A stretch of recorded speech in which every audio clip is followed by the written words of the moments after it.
你的家乡，高兴的那就被你爱上，快乐的你。那么善良，那么善良的啦，我们走在那个高冷的心。用自己思考变得不管正派。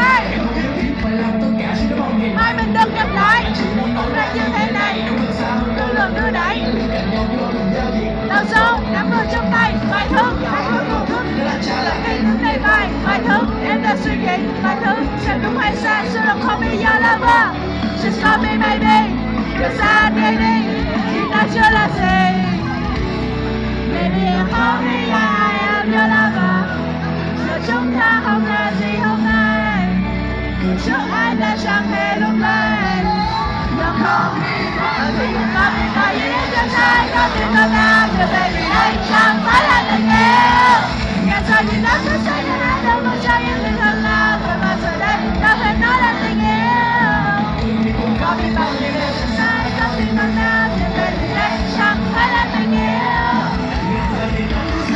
Đâu có cho những tình thân nào Phải mà giờ đây Đâu có chẳng là gì When you call me night and say the name, say something like that. Everything on the road, you catch it at the night. Know you know what that's it, you're the every eye that you want. I the end that you know. Check on that like you don't get hard, that you know that I know you still want it.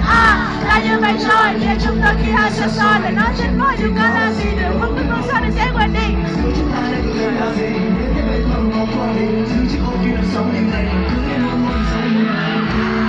Hey, you call me, yeah, your lover.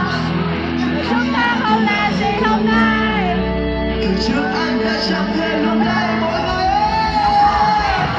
Không có thể nói gì đến chúng ta Có thể là nào